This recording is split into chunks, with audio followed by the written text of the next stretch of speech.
2 has entered the podcast. Welcome back, people, to Player 2 has entered the podcast. I am your co-host, Michael Peterson, aka MC Paperstacks, and with me, as always, is your co-host with the co-most, Derrick Merkerson, aka Merkman, aka Mercosaurus Rex, baby. And we are back on our bullshit. Derrick, I have a special haiku for you this morning in honor of the fact that we're both playing Ghost of Tsushima. Would you like to hear it? I would. Samurai's milkshake brings the Mongols to the yard. Honor claps both cheeks. I don't know if you're supposed to snap with that type of poetry, but I'm snapping. So wow. that was a haiku for all those who took a dip in the hot springs this week. Oh, Jesus, that's hilarious. I know. I was watching the honest trailers for on Fandom Games for this game, and they closed with that haiku, and I thought it was wonderful, and I wanted to share it with all you beautiful people today. Oh, yeah. Thank you. So you can take that, and you can earn the headband of the donk. Oh, man. How you doing this week, man? I'm doing pretty good. I cannot complain.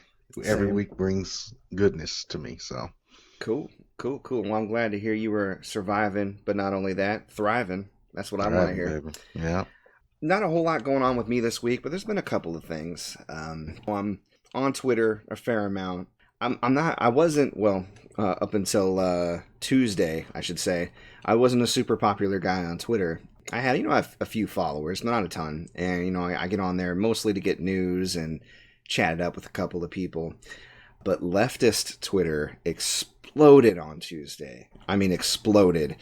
A user by the name of the_pale_horse with a 0 in place of the O. He started a hashtag called #NoComrades_1K. And essentially, it was a movement for all of progressives and leftists on Twitter to find and follow each other. And we did. And I didn't know this. I learned a lot about Twitter this week. I learned that if you're not a partner, you can only follow 400 people in a rolling 24 hours. Okay. I learned that if you hit your follow limit a couple of days in a row, you get put in Twitter jail and they restrict your account for 3 days. I'm on a restriction right now. And I learned that will also stop you from liking posts. But essentially, I went from like 62 followers to I'm at 975 last time I checked. Oh, wow. Yeah, and the best part... That's all from that. That's all from that. And the best part is now my feed is just filled with like really interesting, unique, cool people who share a political ideology with me. But the cool thing about being leftist is they kind of dabble in all the other areas that you dabble. Like I got a lot of new podcasters and gamers in my thread now. So we might be doing some collabs coming up. But I've had people reach out to me with interest in our podcast. I've had people reach out to me with interest in the streaming and commenting on my dad jokes on my bio. No, it's actually been really... It's one of those rare moments where Twitter gets positive, and it's felt really awesome, and I've had like a ton of fun. I'm dying about the fact that I'm in Twitter jail right now because I want to get back out there and follow more people and chat it up with everybody. So, Props to Pale Horse for starting the hashtag. A lot of us are learning, like I said, a whole lot more about Twitter rules, but we're meeting a lot of really cool people. And that plus, I mean, to get political for a moment, there have been some major political wins in Democratic primaries. Cori Bush, who lost in 2018, she was part of that documentary with AOC and Swearingen, who also lost but won this time around too. And the thing with Cori Bush is she beat a political dynasty. She beat an incumbent who, along with his father, Lacey Clay was the incumbent, had been in that seat for over 50 years. Jesus. Yeah, and she didn't give up. She lost in 2018. It was really hard on her. I mean, she was on camera just breaking down, and she kept at it. She won this time, so I'm very proud of her.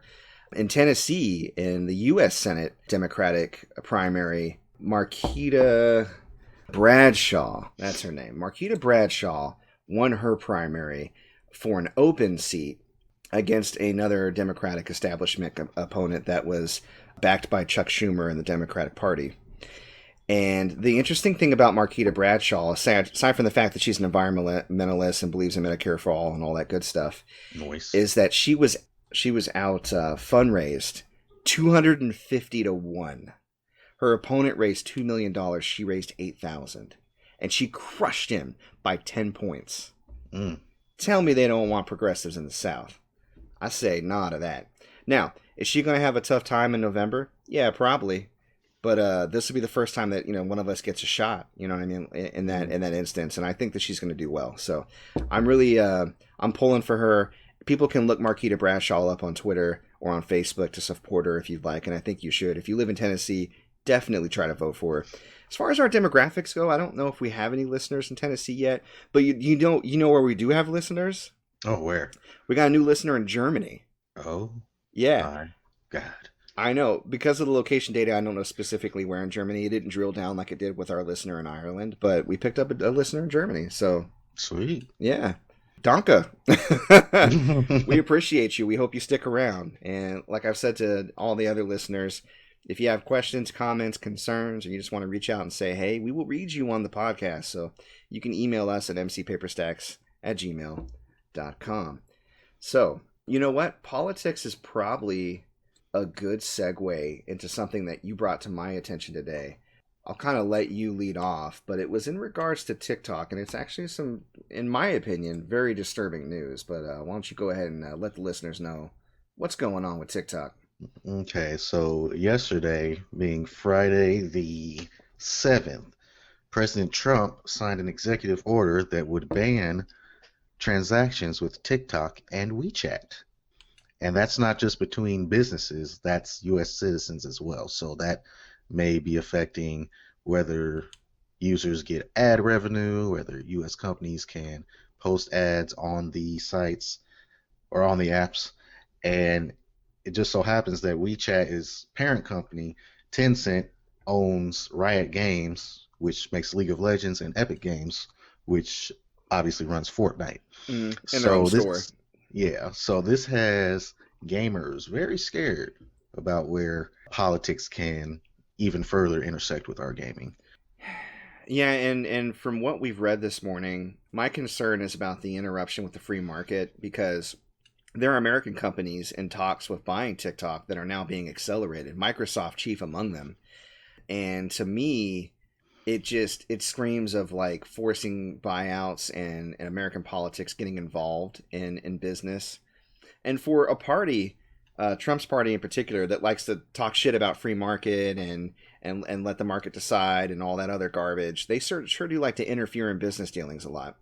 Oh, yeah. Which really pisses me off. And the other logical conclusion to this is the fact that if this goes on long enough, unchallenged or unchecked, they could decide to executive order against any app that speaks out against them. Now, TikTok, infamous recently for organizing, buying up all those seats in the Tulsa rally to protect people from going, which ended up being a good thing because, as we all know, it got Herman Cain killed.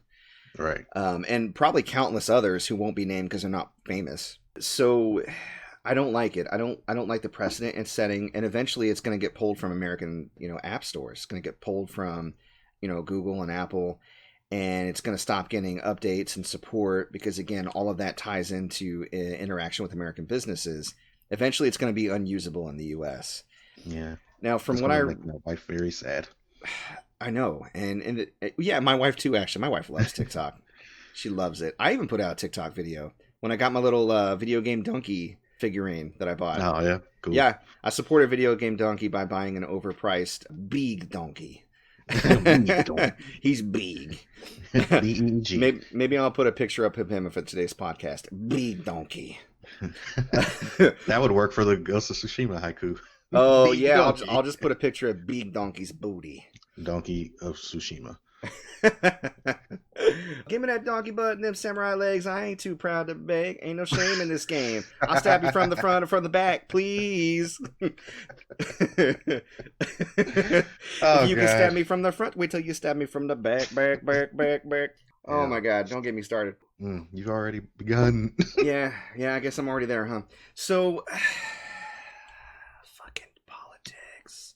Can I just say, and I know this is an unpopular opinion, but I'm going to go out there and say it. I fucking hate Trump. This is not popular. Yeah, I know that this is going to put me out there as, this is a very controversial opinion. I can't stand Trump. Just can't. So, I did read, because I know that you found yours in Forbes. Your news in Forbes. I was looking up on NPR because it's all every news outlet's covering it probably by now because it came out. All this news came out yesterday, right? Mm-hmm. It's pretty fresh. And I remember when he was threatening people he can't do that. Apparently he can, but courts are gonna try to stop this. I don't know how far they're gonna go, but he's tried some bullshit before and he was blocked by courts. So I'm crossing my fingers that's gonna happen again. But the thing is, if Mitch McConnell stays in office, which he probably will, because he tampered with voting and shut down voting sites, and so a lot of people that would support Charles Booker lost. So the only person going up against him is Amy McGrath, and she's a corporate Democrat. And as I've just spoken about earlier with progressive wins, people are kind of sick at corporate Democrats because we can't tell the difference between them and Republicans. So we got somebody who ineffectually is going up against Mitch McConnell. He's the one that keeps blocking federal appointments or judge appointments by Democrats. So Trump has been able to fill hundreds of judge seats. Eventually, it's going to get to the point where somebody like him is unopposed in the courts as well. And that's when things are going to get really bad. So people, if you're young and you're not political, I get it. This stuff is, there's information everywhere. A lot of it conflicts with each other. You don't know who to trust. But for God's sakes, get involved and try to vote. Find somebody in the know. Get their opinion. Do your own research.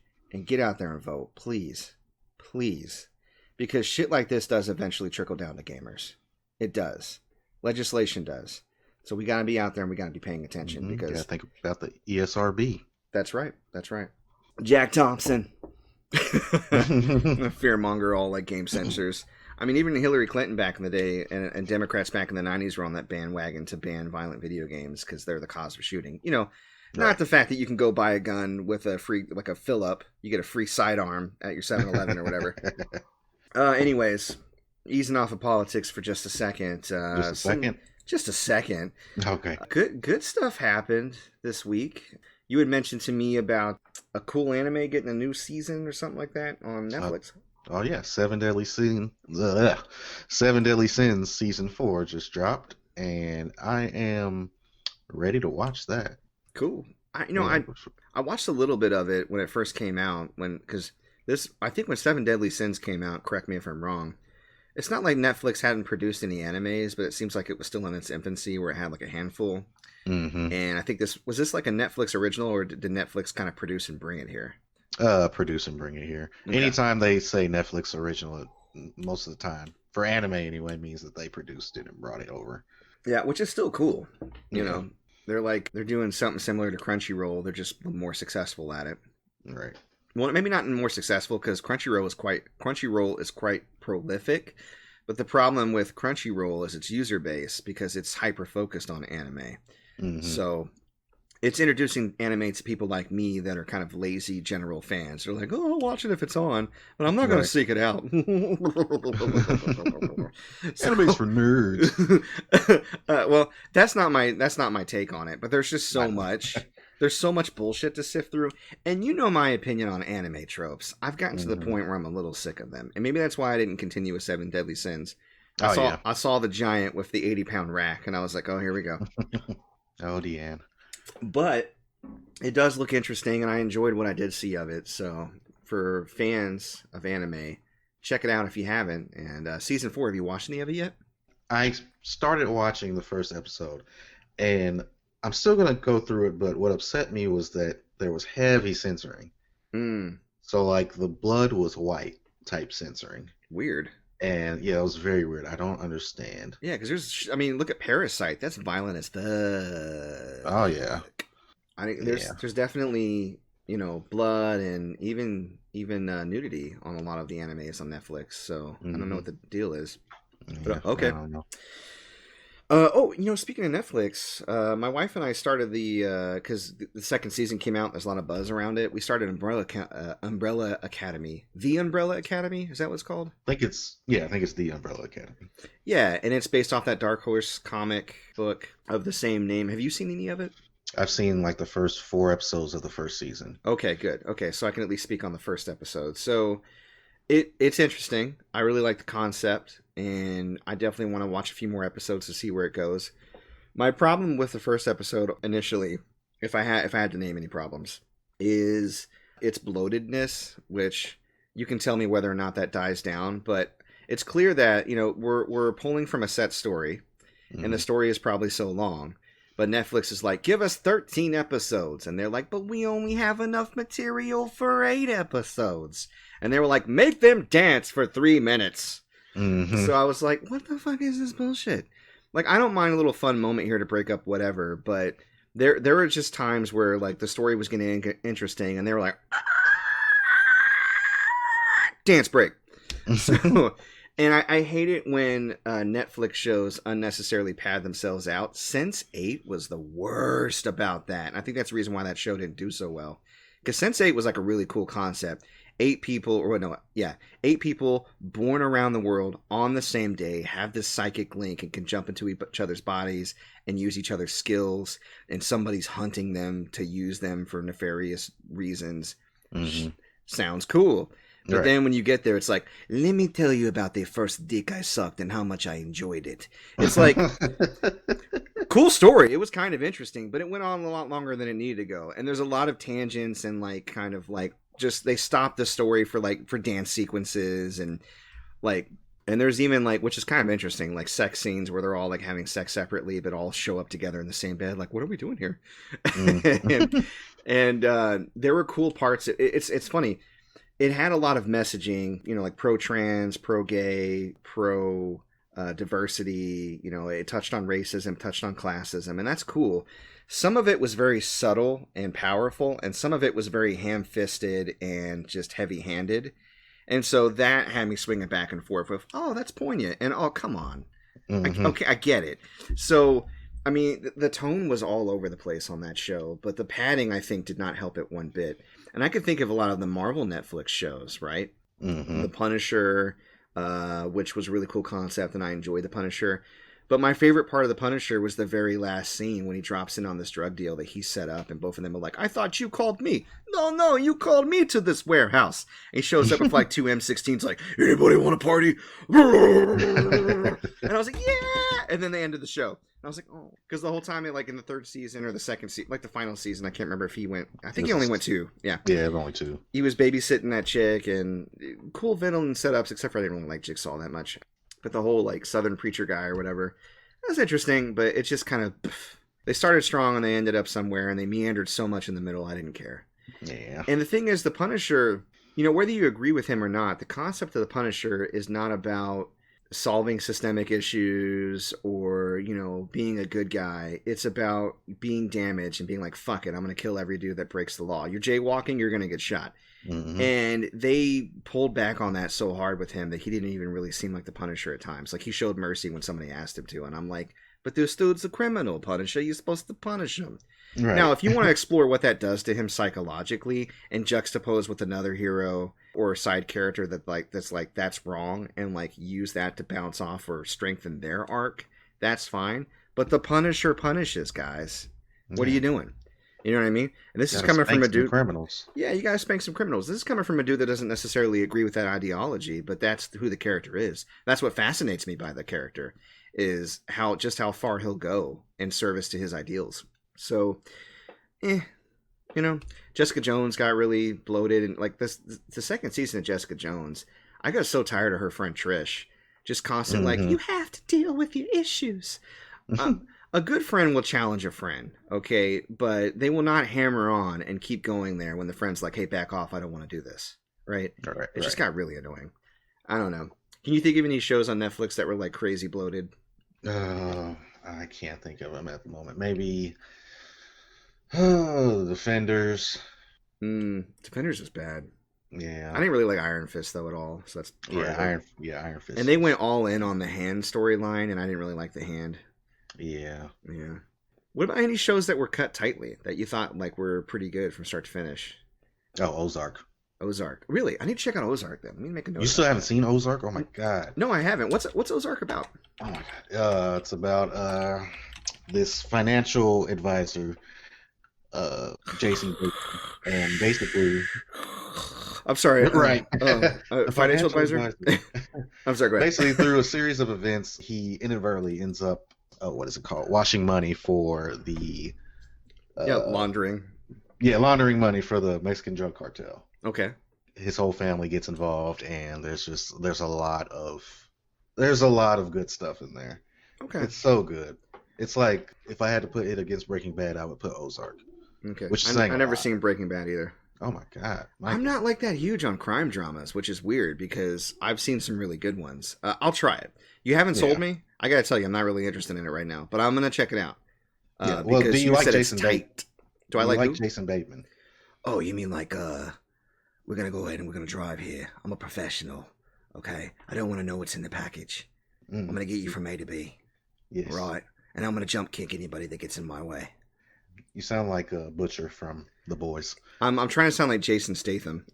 No, Jason Bateman. Who's Jason Bateman? Jason Bateman is Arrested Development. Oh, no, I don't like him, but Oh, you don't like him? I don't not like him. I'm ambivalent about him. Oh, well, he's a fucking great actor. He's Okay. great. If you say so, I don't know. Yeah. I'm not Just really a big fan of his. Give it a watch. He was Give in it a watch. Hitch, right? Or Hitchcock. Or Hitchcock? Hancock. Hancock, Yeah, that's he it. was in Hancock, wasn't he? Yeah. I didn't like him in Hancock. Well, Hancock wasn't a good movie, so I can forgive that. More like Hancock, right?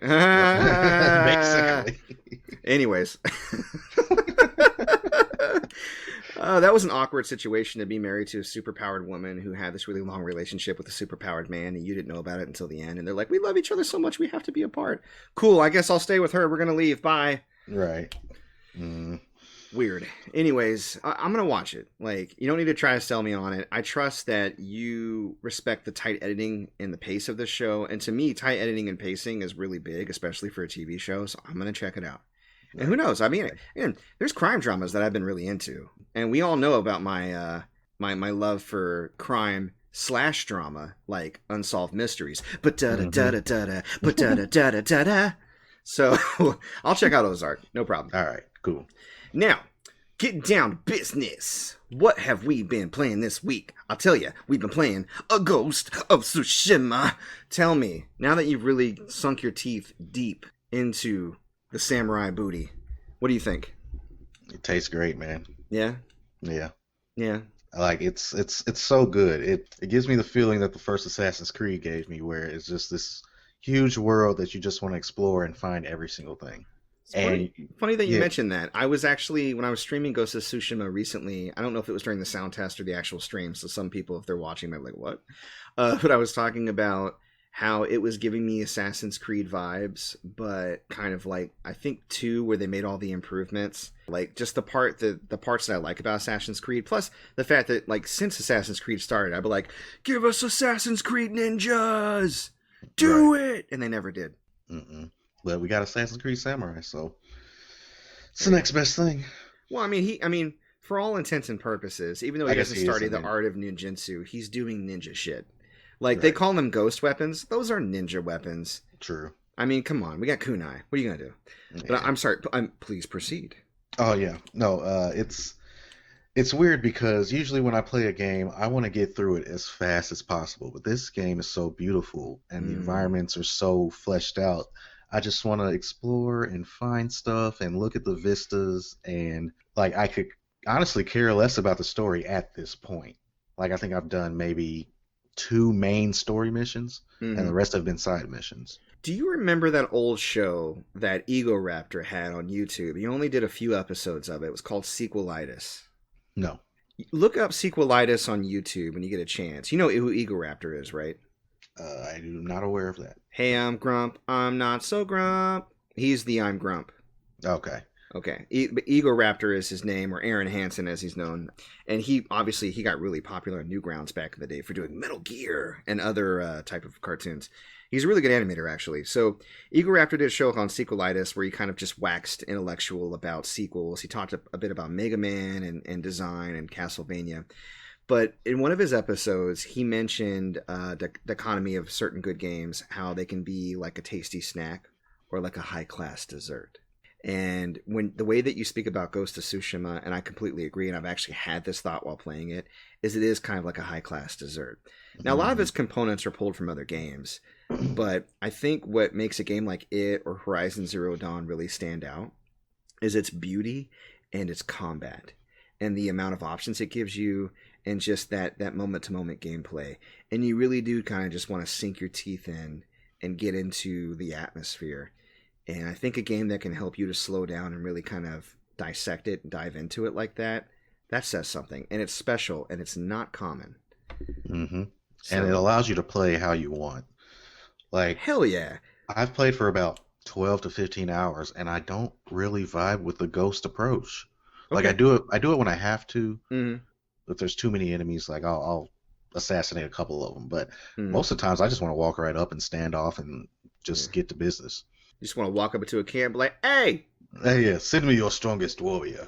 what are y'all, bunch of bitches? Get out here. I love it. Perfect parry on them. And you're not the first person to have that opinion. Myself and many others who have reviewed or played the game, we've noticed. Because the thing is, usually when it comes to games, I prefer stealth. You know, I dig sneaking around a camp and taking people out. But I'm with you. It's at its best when you're surrounded by a bunch of dudes and trying to figure out like how to get out of that situation. Now I'm playing on insanity, so it gets a little bit more like if I mess up once or twice, I'm dead. Mm-hmm. In fact, now that I'm in the second part of the game, like Act 2, I get one-shotted all the time. In fact, I think I spent a half hour on my most recent episode trying to win a duel. A half hour. 30 minutes. Oh, wow. Now, I don't know if you've ever fought in a duel, but when you die and it loads up and you start again, it's a matter of seconds. Yeah. So I probably died to this character, I want to say, close to 60 times. Wow. Yeah, eventually I went in with no, this one was like one of the toughest duels I've ever had, but I went in with no resolve, which means I couldn't use any special moves or heal. Mm-hmm. And I gained, even with, I made a resolve build, quote unquote, like put all like charms and stuff and outfits towards resolve building. And I just didn't build up resolve fast enough. So I actually, for the first time ever, because after you fail a mission enough, it asks if you want to quit, which, I hate that. But I finally hit, yes, I'll quit. And I went and I found some enemies. And it took me like 3 tries to win a standoff. Because again, standoffs get much tougher. They seem really easy right now. But eventually they start fainting. And then they only faint once and then they attack. So you're like, oh, okay, I got that. But then like level 3 Mongols that wear yellow or Straw Hat Ronin, like they can, when they faint, they can do it a couple of times. Or they can not faint at all. And when they go to attack you, they do it so quick. So you still have to be really quick. So you'll lose standoffs more often than you think you would later on in the game. It gets tough. Wow. Yeah. Yeah. So I eventually got enough resolve, went back, and I think I beat him on my second or third try after I had full resolve. And because I was able to get him down like half life and then be like, special moves! Right. So, Heavenly Slash. bro, I love the blue quests where you go to get the special armor, like you hear the tail or whatever. Yeah. Mm-hmm. Ah, they're so cool. What? I'm sorry. I could talk about this game all day. Oh yeah, me too. I'm getting lost. But you were saying about what were you saying? I don't remember, but I will say that I do love how the game, if you do die, it doesn't take forever to reload up. That's Right? one thing that keeps me from playing other games. Like I die and it's like a 5-minute load screen, but this it's like seconds. Yeah, And Witcher. it puts you right back in the action. I talk about it all the time when I'm on the stream because it's just I have to compare them because I play Witcher on Sundays. Witcher 3 punishes the shit out of you for dying. You have to wait forever. Oh yeah. And you're right. It feels kind of like Super Meat Boy. Have you ever played Super Meat Boy? Oh yeah. I mean, the whole conceit of Super Meat Boy is you can die instantly, so of course they want to reload it as fast as they can. But I don't mind dying in a game if I could just get right back to it, right? And it makes me free to experiment. Like I enjoy, like I'll be like, check this out. If I go this way, I'm going to die. Watch, and then I do it. And then I get right back. And I mean, maybe some people don't like that. Maybe they like more the Dark Souls approach, where there's a bunch at stake, and if you die, you get set back, and you could possibly lose your experience. I hate that. I hate it. Oh yeah, it sucks. I really don't like that. So this whole Ghost of Tsushima approach, where I come in with an approach to a camp, and again, I know that you're starting out, and I told you when you first started, eventually ramp up your difficulty as you feel comfortable. And if you do eventually get to insanity, later on in the game, you're going to approach a camp, and you're going to approach it wrong. and that's not to say, because this is something I want to touch on too. You said there's no wrong way to approach this game. That's still true now, even for me in Insanity. But there's definitely more wrong ways. Right. So, the moment-to-moment gameplay, there's definitely a lot of options in front of me. But depending on how I play, or if I'm goofing off or not paying attention, I can get wrecked. But the cool thing is I can keep trying. Like, okay, let me try this way. All right, let me arrow these few guys, then throw down a smoke bomb, and yeah. And that's the best part about this game is its toolkit. As hard as I want to make it, I'm still badass. And if I'm on my game, you can't mess with me. I don't care if you can one-shot me if you can't touch me, sir. Right. And boy, you know what else is really weird? And I want to mention this too before I forget. You remember when I told you, I think I talked about this last week on the podcast, that really tough duel I did that started off, or ended chapter 1, started off act 2 or whatever, and how I fought the guy for 20 minutes and I switched my controller and I beat him immediately? Mm-hmm. I don't think my other controller is broken, but Ghost of Tsushima does this weird thing where if you switch your controller, your parry window opens up. And your buttons are a little bit more responsive at first. I know it's weird, because when I was having trouble with my duel on my last episode, I decided to switch my controller again, and I did really well at first, and my parry window opened up, and my buttons were a little bit more responsive. Then it went back to being sluggish again, or at least feeling sluggish. It's almost like I tricked the game into letting me cancel animations or something. Mm-hmm. I don't know if that's a weird development quirk or design quirk, but I would challenge anybody who's playing on Insanity mode or having a really tough time with parry timing or doing a duel, switch your controller after one of your deaths and see if that doesn't change the way it feels, at least for the next couple of battles, or if you just win immediately like I did on that first duel I had. That was really tough. It's really weird, and I want to kind of Google it and see if anybody else has noticed this. You know what I mean? Yeah. But yeah, I keep ranting on and on and on about this game. God, we could talk about this game all episode. Yeah. But, Basically, in conclusion, get Ghost of Tsushima. Yeah. Anything else special about it you noticed, or anything else you want to talk about? No.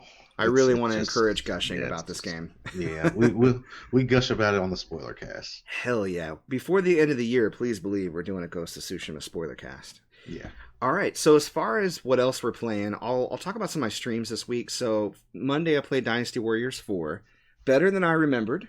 I think the reason why I didn't like it as much is because Dynasty Warriors 3 was such a big improvement from 2. And in 3, one of the main things I like about 3 and any other game that did this like 3 did, I think only 1 or 2 others did it. Every single character in 3 has its own Musou mode, specific to that character. Mm-hmm. The story mode is what I mean by Musou mode. And they even had like little side or smaller missions that weren't like the big, like, Battle of Yellow Turban Rebellion, Battle of Wuzang or whatever. Might be like a little skirmish specific to that character. And I really like that because it encouraged me to play as all characters, right? Right. And every character, of course, had their own specific weapon. We know that, eventually some Dynasty Warriors like 9 and 6, a lot of characters share weapons, or the weapons aren't unique anymore, and that kind of sucks. Like they start recycling animations and getting lazy. Fans got real upset about that. But Dynasty Warriors 4 doesn't do that. They have, like, the Yellow Turban Rebellion is pushed out into 3 different battles, which is kind of cool. So you get like 2 small battles before the big battle. But the battle the Musou or story mode follows the faction. So if you pick a character from Wei, you're going to fight the same battles from the Wei side. Right. And Wu and Shu and so on. So I think that's what initially turned me off. And little small gripes like you can't get defense boost from like gate captains, stupid stuff like that. But overall, the game is a lot of fun. Weapons level up, and you still have items you can equip. And I mean, I dug it. I had a good time with it. Dynasty Warriors 5, which is the last Dynasty Warriors to show up on PS2. I'm doing that this Monday, so we'll see how that goes. I remember liking that game, but again, I think I'm comparing it to how disappointed I was in Dynasty Warriors 6. Right. On Wednesday for blind plays, I played Tembo the Badass Elephant. You ever play that? Nope. I have seen it though. It was developed by Game Freak, the Pokemon people. Oh. And it was published by Sega, the Sonic people. Sonic. And Tembo actually has a little spin dash. Like if you jump and then press attack, he'll like spin in a ball and just dive down on the ground. It started out kind of cool and set piecey, and I was into it. It almost felt like an endless runner without being an endless runner. Kind of like a Sonic game, actually, comparable to it. Although you don't move as fast. And that's what eventually became annoying to me about Tembo. It's a big elephant, so he kind of handles like an elephant should, but I almost feel like that works to their detriment because things felt sluggish. And then the game was demanding more agility of me than I had ability to have. And your whole toolkit is revealed from the beginning. I mean, they introduced different enemy types, so you have to jump and attack them from behind, which is like their big trick, I guess. And I got about 45 minutes in, and I was bored to tears. And for the first time ever on Blind Play Wednesdays, not only did I not like the game I was playing, I quit it. No. I was like, this is boring and I'm not having fun. And so for the last 15 minutes or so, I played Horizon Chase Turbo, which is like an on rails kind of racer, kind of like imagine like Outrun. Oh, okay. It's HD. It's on like Switch. It's always showing up like for on sale. And even though the game is really basic, I actually had more fun with Horizon Chase Turbo than I did with Tembo the Badass Elephant. So, no shade to Tembo fans out there. I'm really sorry if you are a Tembo fan. I think it's charming in its approach and its design, but the gameplay, it's just boring. And I didn't like the way Tembo controlled after a while. So, I do not recommend Tembo the Badass Elephant. Last night, as the time of recording, we record on Saturdays, I played Until Dawn, the first part 1 of 2. Yeah. And I got all the way up to chapter 5. It's just as charming and silly and goofy as I remember. You know what's funny? The major jump scares, the ones that really got me the first time around, didn't get me at all because they're imprinted in my brain where they are. Mm-hmm. So last night when a major jump scare that would usually scare the crap out of me came, I knew it. It was the smaller jump scares that I forgot about that got me. But I had a lot of fun with that game, and I'm really enjoying it. So I'm going to probably finish it this Friday. And I did longer than my usual hour on Friday Night Frights. I always do when I'm really enjoying a game, or if I know I can probably beat it. So I ended up playing Until Dawn last night for like 2.5 hours. And it's like a 5 to 6 hour game. So I'm thinking I'm going to finish it this Friday for those interested and want to stop by. Because from chapter 5 on, I mean, it already kind of got a little, like somebody already got kidnapped, somebody already got killed, presumably. It's getting kind of real right now. But from then on, it's just, it hits 100 and keeps going. So it'll be a very interesting episode next Friday. Yeah, I love that game. That's pretty much all I played. I tried a couple of like free-to-play games that are not really worth mentioning, and there's another game I got on sale that I might play this Wednesday, although I was thinking about playing No More Heroes Travis Strikes Again, because I got that a while back and I hadn't played it yet, so I might play that this Wednesday. Have you played No More Heroes Travis Strikes Again? Which game? I played it for just a little bit. Yeah. Did you like it? Yeah, it's all right. You know, a lot of people didn't. Yeah, that's because there wasn't No More Heroes they were used to. Okay, so it's more about unmet expectations than bad gameplay, you think? Yeah, I think so. Okay, well, I will go in with 0 expectations then. So, let's see. I didn't see a whole lot of good deals this week, to be honest. Like, I know the summer sale is still on PSN, and it's great. People should check it out if they haven't already. You notice anything good as far as, like, sales or deals people can grab online? Yeah, I only have a few. Dreams on PS4 is $19.99 on Amazon. JoJo's Bizarre Adventure Eyes of Heaven is only $8.99 on the PlayStation Store. It's usually $59.99. What kind of game is JoJo's Bizarre Adventure? It's basically a 3D arena brawler. Arena brawl, kind of like Power Stone? Yeah. Ooh, I like Power Stone. Yeah, and it's just combines all the different characters from JoJo's in a overarching storyline. So it's got characters that have obviously been dead for years, interacting with like their grandson or great grandson or whatever. As you do. You know, I watched a few episodes of JoJo's Bizarre Adventure because I wanted to see the Bizarre, and I haven't seen the Bizarre yet. I guess I didn't get far enough. Does it get bizarre? Yeah, it gets really bizarre. I tell people you have to get past season 1. Really? Okay. Well, part 1, which is only like 10 episodes. Okay, so I was like halfway there probably. Okay. Yeah. Okay. Like it starts to get bizarre towards the end of part 1. I felt but bad. Part 2 is where it really picks up. I felt bad for JoJo. That step kid, his stepbrother, came in and was just like Dio. Dio is the trash of the anime world. Dio if you get rocked deep for a long time. Yeah. Sorry, now I'm thinking about Dio. Dio. If you get deep enough into the anime scene, you'll start to see all the Dio memes. Yeah. Okay. There's so many. Yeah. No, Dio is trash. Like he is just. Why is he such a son of a bitch? His upbringing was terrible. I mean, my upbringing was terrible. I'm not that type of an asshole. I mean, I'm not going to say when I was young I wasn't an asshole, because I totally was. But I wouldn't be like, steal your girl. Fuck you. Yeah, Mr. Steele. You're also not an anime antagonist. That's true. Maybe if I was a little bit more over the top. I was Mr. Go After Your Girl, for sure. I mean, not like your girl, but I mean, like, I was all about the ladies when I was young. Oh, my goodness. I was led around by my you-know-what. For better or worse, though, I came out unscathed, thank goodness. I remember I was watching a commercial that said 1 out of every 4, or maybe it was even 3, 1 out of every 3 Americans have herpes. And I was like, oh, God, I should have herpes. Right. But I don't, thank goodness. So you hear that, ladies? No herpes. No herpes. No MC herpes. Paper Stacks at Gmail. Herpes free, baby. Email me. But no, like my there's this meme of this guy like really into playing video games. Like he's like, oh, he's got his headset on, his controller, and then his brother sitting next to him on the couch kissing a girl. And I was like, that's like my personality if you split it into two. Mm-hmm. I was chasing the skirts, but I have calmed down. So, anyways, please proceed with your deals. Yeah, the last thing is the Call of Duty Modern Warfare 2 remastered campaign is on PS Plus for free, which is very. I know people are upset because it just came out a few months ago. Me likey. Yeah, so I'm definitely gonna check that out. Me likey. But that's all I've got for gaming news today. Cool. Oh, not gaming news. Sorry, deals. Yeah, that's all I got for deals today. It's okay. I mean, you ruined the show, but it's okay. Right. Just play it. So, speaking of deals, though, do you any good pickups this week that you want to highlight? Yes. So I'm going to do this I'm quickly. always interested to hear about this. Yeah, I'm going to do this real quick. So I got a Titanfall Xbox One controller, which is very hard to find. The Player 2 Bayonetta amiibo, which is also one that's kind of more difficult to find. Yeah. Predator Hunting Grounds on PS4. Okay.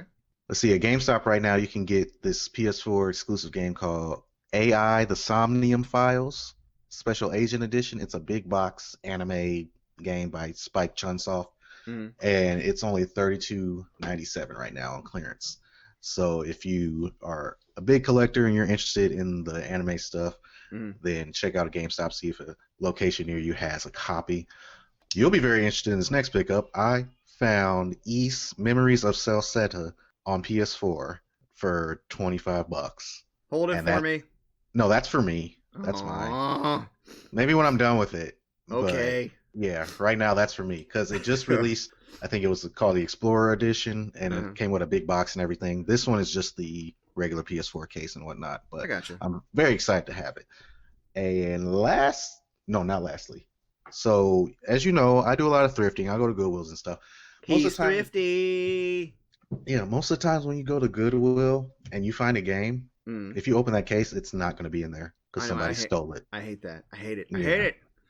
And this pickup was so amazing to me because when I saw it, I literally was like, "Oh God, please be in there! Please be in there! Yay!" And it was Tell me what it is. Tell me what it is. Super Smash Brothers Melee. Ah, wow! How much did you get it for? $3. Oh, yeah. Oh no, it's fine. $2.99.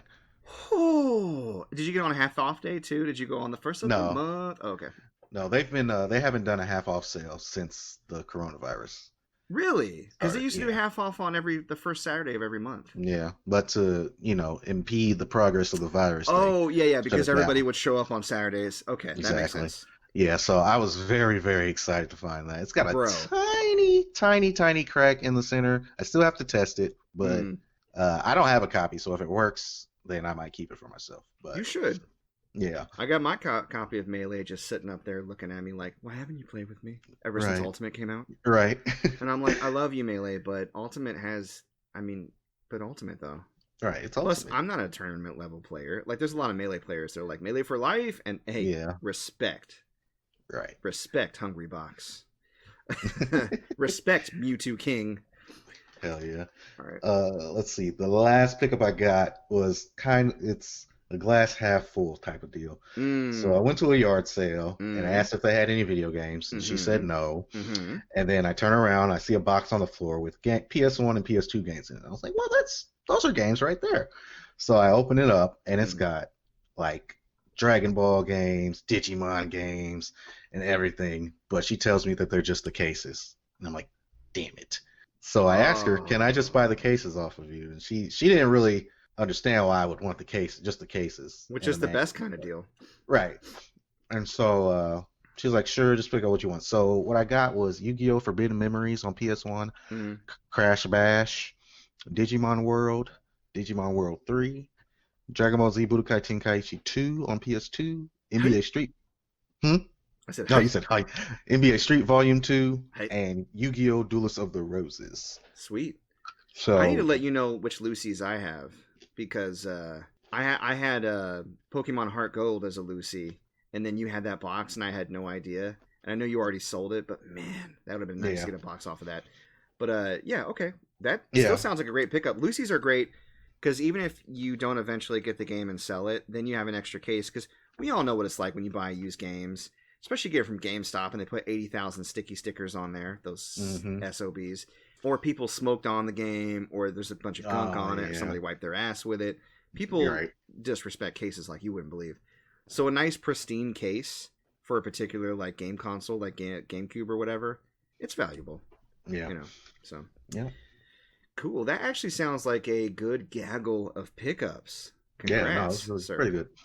And a various amount of Power Rangers toys and whatnot. But I just got so much stuff this week. These are the highlights. Make my monster grow. Exactly. And Rita. Well, yeah, let's we gotta get moving here because we are running low on time. Oh, that's right. Because you got somewhere to be in about 12 minutes. All right, let's hurry up. So, we gotta get on this gaming news. Yep. Woo! Gaming news. Here we go. Yeah. So I'm gonna run down this list real fast, and we can give I'm just gonna do it while you're talking. Okay. Rocksteady announced that they are working on a Suicide Squad game, and that is very exciting. I like that because Rocksteady made the Batman Arkham games. Yes, and those that we all know and love. Amazing games. And now they're about to make the Suicide Squad games. So I'm excited. That sounds cool. Yep. What else we got? Sony or PlayStation had their State of Play. Saw that, yeah. Event. It was very lackluster in my opinion. I agree. Yeah, but they've already blew their load. So blew it so hard. Yeah, the funny thing is, I still found it more interesting than Xbox's.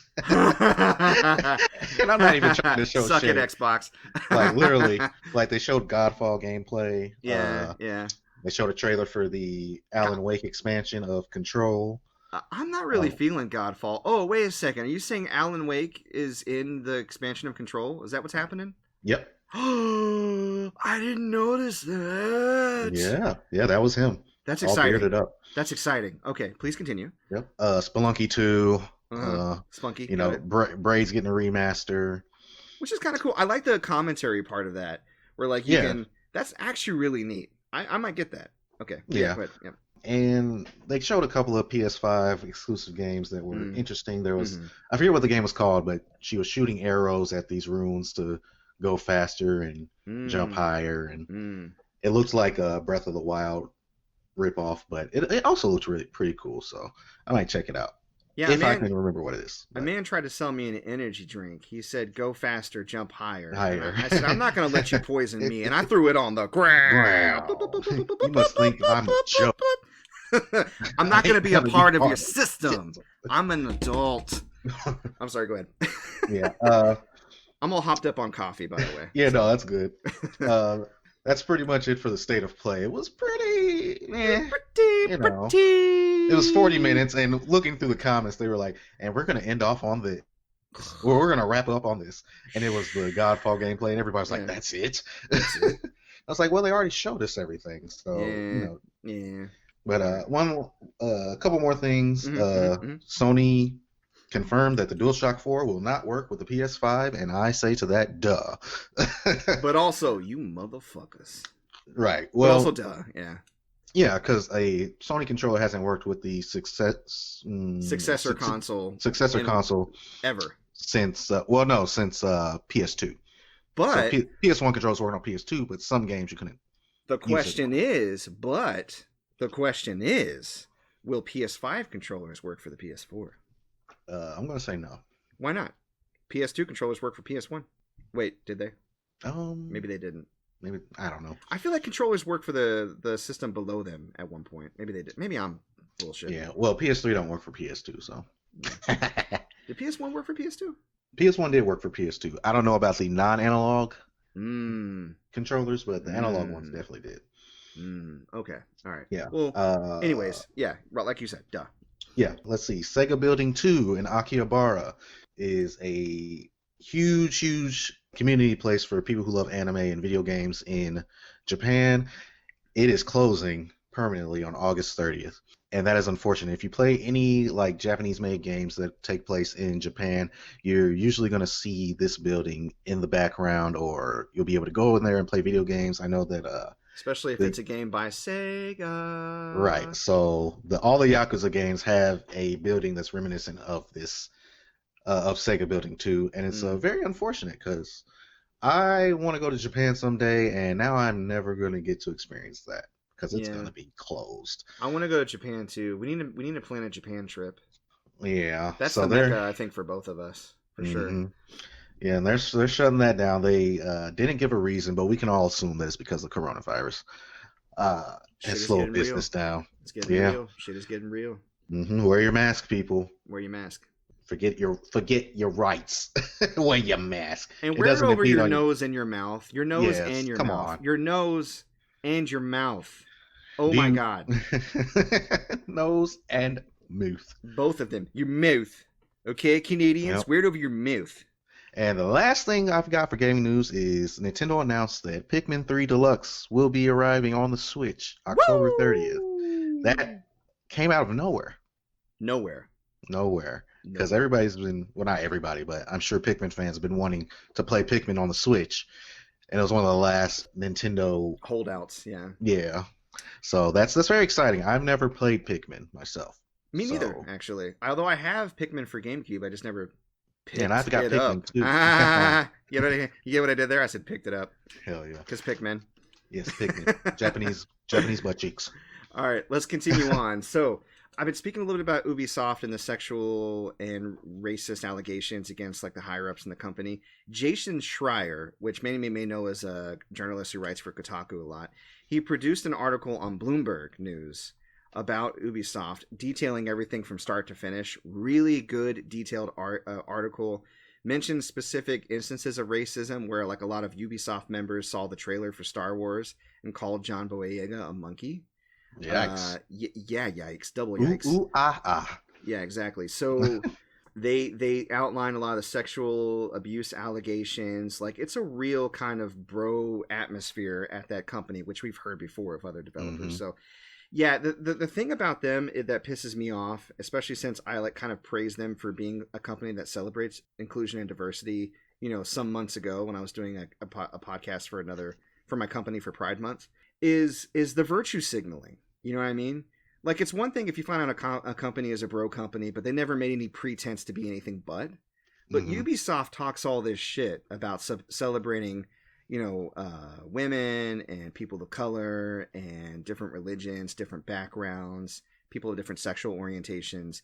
But then how they're managed is to abuse the people in those stations. So it's gross.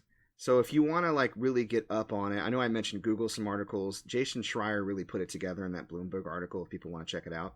Also, the event Marvel's Avengers coming out pretty soon. Is it next month? Yeah, next month. Wow. Yeah, so Marvel's Avengers is getting Spider-Man, which would be good news, except for Sony swung its big corporate dick around and made sure that only the PS4 version gets Spider-Man. Oh yeah. So basically we have on-disc DLC exclusive to one platform. If you do not have access to get the PS4 version, fuck you. Yeah, and it wouldn't be an issue if this was a PS4 exclusive game, No. but it is multi-plat, so that's where a lot of people's issues with this are coming into play. Because you're putting all the time and effort to put a prominent character like Spider-Man in, but then you're saying that like 2/3 of the people buying the game can't have it. Yeah, and if Xbox was getting something exclusive as well and PC, then that would be a whole nother thing.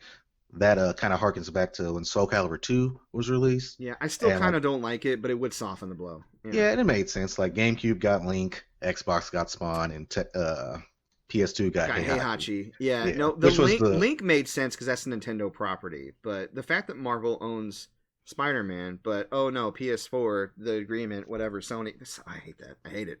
Yeah, I mean, it kind of makes sense. Like they have the movie rights, they have the exclusive PS4 game, so it makes sense. It makes sense to have your cake and eat it too, but if you Yeah. bake the cake next to somebody who's hungry and then you just eat it in their face, fuck you. Yeah, well, I'm just it saying. doesn't really affect us because we have PS4. So No, and that's the thing. I'm not speaking from somebody who it affects. I was going to get the PS4 version anyways. I'm just upset Right. for people who don't have access. I don't like this type of business practice. And people say it's like, oh, well, it's business practice because they're trying to get incentive for people to buy the PS4 version. No, you can look at it that way. But to me, the way I look at it is they are paying extra money to deprive other people of having it. Right? Mm. They're taking their ball and saying, no, we're going to play on this court. If you don't have the ability to play on this court, too bad.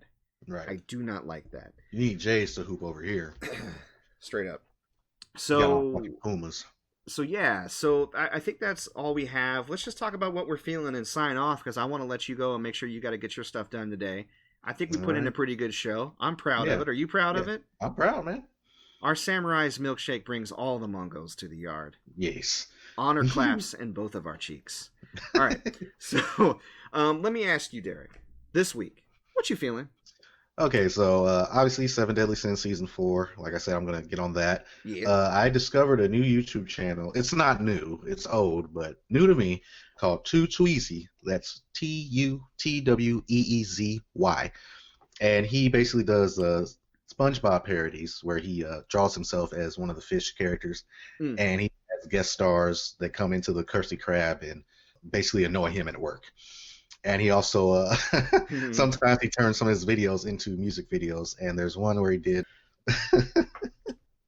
Jesus Christ. There's one video he did called Double Seaweed Deluxe, and it's based off a video where a customer comes in asking for, trying to figure out what he wants. And he's like, let me get a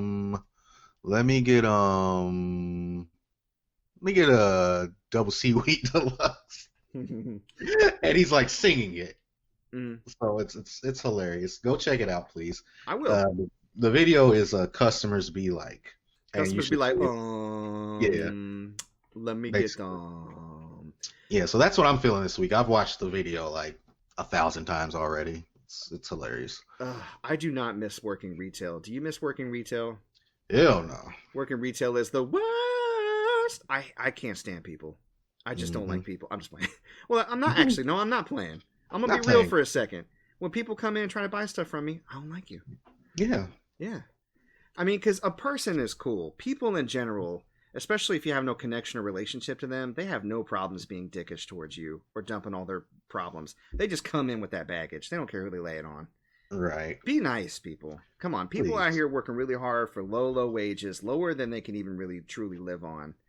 Be nice to your local fast food worker, please. All right. Yeah. What are you feeling? I'm feeling. Okay, so I'm feeling making Deluxe coffee. Now, as I have said it previously, I am all hopped up on coffee. I'm hopped up on this new coffee maker we got that grinds coffee beans and makes the coffee all in one shot. But that's not what I want to talk about. What I want to talk about is what I put on top of that coffee. I'm talking about, and I'm not sponsored, please believe, but I like this product and I'm going to talk about it. The Morocco Milk Frother, electric milk steamer, stainless steel, automatic hot and cold milk frother warmer. That's the description I got off of Amazon. Anyways, so Morocco Milk Frother, I use oat milk for it. It froths it up and puts that cappuccino froth on top. I put a little sugar in there too. And basically that froth sits on top of the coffee and slowly sweetens the coffee evenly.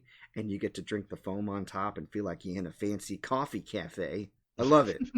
Now, it's worth it. I'm saying, like, if you drink coffee, if you're a coffee drinker, I know you're not, but your wife is, right? Okay, fair enough. She might come after this. If you go and get that milk frother and you start frothing up some milk to make with your coffee, changes the game. I have a cup every morning. I love it now. I'm addicted to it. It's great. So that is what I'm feeling this week. I'm feeling coffee with some froth on top. Awesome. With the Morocco Milk Frother. All right, that's the show. We got to get off. People, we got to get to doing things. And by we, I mean Derrick. I'm probably going to be editing the podcast. And by Derrick, he means my wife. and by Derrick, we mean your wife. So if you like what you're hearing, you want to hear more, and you want to be one of the 1,000 people that follows me on Twitter now, you can follow me at Mike Peterson AL. I will follow you back. I love my fans. If you want to check out any of my past streams that you haven't been able to check out live, I have a YouTube channel where you can check them out, MC Paperstacks Plays. But if you want to check my Twitch streaming, I'm at twitch.tv/MC Paperstacks. I stream every day of the week currently. So Mondays and Wednesdays I start at 9. Mondays for beat 'em ups, Wednesdays for blind plays. Fridays I start at 10 to do horror games. Tuesdays, Thursdays, Saturdays I start at 8 to play Ghost of Tsushima right now, but eventually just any main game that comes out that I want to run through. Sundays at 7, it's The Witcher, all Eastern times. Check for future podcast uploads on our hub at anchor.fm/player2 has entered the pod. We upload every Sunday. And if you'd like, feel free to donate to the cause. It really helps us out, helps us produce more content.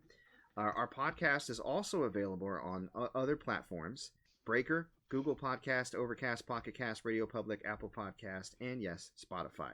You can email us at mcpaperstacks@gmail.com if you got questions, stream suggestions, comments, concerns, whatever. And if you want to be a part of a Facebook group that I run, you can go to facebook.com/groups/indie gamers. Derrick, what you got? All right. You can follow me on Instagram at GamerGoodiesMore. My Twitter at @goodies_more. You can check out my website at gamergoodiesandmore.com and check out my eBay store at ebay.com/str/gamergoodiesandmore. And that's where you'll see all the sweet stuff that I picked up posted for your purchasing pleasure. Super sweet. All right, well, that is our show, people. Thank you so much for stopping by. We really appreciate you. We will talk to you next week. Bye-bye. Peace.